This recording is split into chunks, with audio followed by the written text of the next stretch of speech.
Hello guys, welcome to my new vlog. Guys, ಇವತ್ತಿನ ವ್ಲಾಗ್ನಾಗ special ಏನಪ್ಪ ಅಂದ್ರೆ, ಇವತ್ತು ನಾನು ನಮ್ಮ ಮನೆಗೆ ಟೂರ್ ತರಿಸ್ತೀನಿ.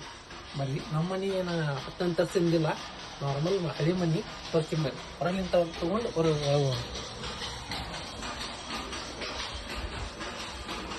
ಇದು ನೋಡ್ರಿ, ಇದ ಮನೆ ನಮ್ದು ಸಣ್ಣದು ಬಾಕ್ಲಾ ಸಣ್ಣದೈತಲ್ಲ, ಒಳಗೆ ನೋಡ್ರಿ.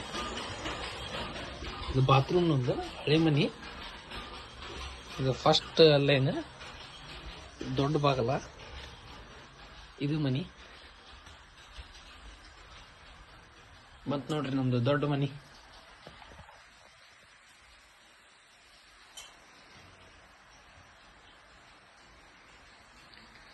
ನೋಡ್ರಿ, ಇನ್ನ ಮುಕ್ಕೊಂಡ ನೀವು. ಇವ್ರು ನಮ್ಮ ಅವ್ವಾರು. ಇದು ನಮ್ದು ಕಿಚನ್. ಇದ ಹಾಲ್ ನೋಡ್ರಿ. ಇದು ದೇವ್ರ ಕುಲಿ ತೋರಿಸ್ತೀನಿ ಬರ್ರಿ ನೀವು. ಈ ಮನಿ ನಿಮ್ಗೆ ಯಾಕೆ ತೋರ್ಸಾಕತ್ತೀನಿ ಅಂದ್ರೆ, ಮತ್ತು ಮುಂದೆ ಇಂಥ ಮನಿ ಸಿಗೋದು ಭಾಳ ಕಷ್ಟ ಐತಿ. ಈಗ ಇದ್ದಿದ್ದ ಮನಿನ ಕಾಪಾಡ್ಕೊಳೋದು ಓದಿತ್ತು. ನಾವು ಇದು ಅದಕ್ಕೆ ತೋರ್ಸಾತೀವಿ ಅಂದ್ರೆ, ಇನ್ನೊಂದು ವರ್ಷ ಬಿಟ್ಟು ಒಂದು ಮನಿ ಕಟ್ಟೋರ್ದೀವಿ. ಮತ್ತು ಈ ಮನೆ ಯಾವಾಗ ನಮಗೆ ಸಿಗಂಗಿಲ್ಲ. ಅದಕ್ಕೆ ಈ ಮನಿದು ವಿಡಿಯೋ ಮಾಡಾಕ್ತೀನಿ.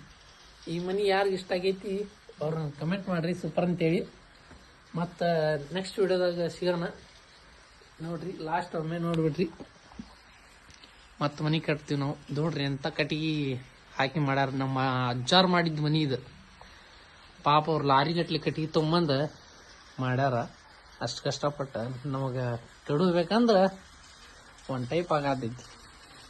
ಇದ್ರದ್ದು ಸೈಜ್ ಹೇಳ್ಬೇಕಂದ್ರೆ, ಆ ಬಾಕ್ಲದ್ಲಿಂತ ಹೊರಗೆ ಬೆಳಕು ಕಾಣತಿತ್ತಲ್ರಿ, ಆ ಬಾಕ್ಲದ್ಲಿಂತ ಹಿಡಿದು ಆ ಗೋಡಿ ಮಠ ಒಂದು 65 ಫೀಟ್ ಐತಿ ಉದ್ದ. ಮತ್ತು ಈ ಗೋಡಿಲಿಂತ ಹಿಡಿದು ಈ ಗೋಡಿ ಮಠ ಹಿಡಿದ್ರೆ ಒಂದು 15 ಫೀಟ್ ಐತಿ. 15 ಫೀಟ್ ಐತ್ರಿ. ಮತ್ತು ಅದು ಮನಿ ಐತಲ್ಲ, ನಮ್ಮ ಕಾಕಾರ್ ಇರ್ತಾರ ಆ ಸೈಜ್ನಾಗ. ಎಲ್ ಶೇಪ್ ಸೈಜ್ ಏನೈತಿ ನೋಡ್ರಿ, ಅದು ಅಷ್ಟು ಜಾಗದಾಗ ಅವ್ರು ನಮ್ಮ ಕಾಕಾರ್ ಇರ್ತಾರ. ಇಂಥ ಮನಿ ಸಿಗ್ಬೇಕಂದ್ರೆ ಭಾಳ ಪುಣ್ಯ ಮಾಡಿರ್ಬೇಕು ನಾವು. ಏನು ಮಾಡಕ್ ಬರೋದಿಲ್ಲ, ದೇವ್ರ ಏನು ಅಪ್ಡೇಟ್ ಮಾಡ್ತಿರ್ತಾನ. ಅದಕ್ಕೆ ನಾವು ಇನ್ನೊಂದು ವರ್ಷ ಬಿಟ್ಟು ಮನೆ ಕಟ್ಟೋದೀವಿ. ಈ ಮನಿ ಯಾರಿಗೆ ಇಷ್ಟ ಆಗೈತಿ ಏನಿಲ್ಲ ಕಮೆಂಟ್ ಮಾಡಿರಿ.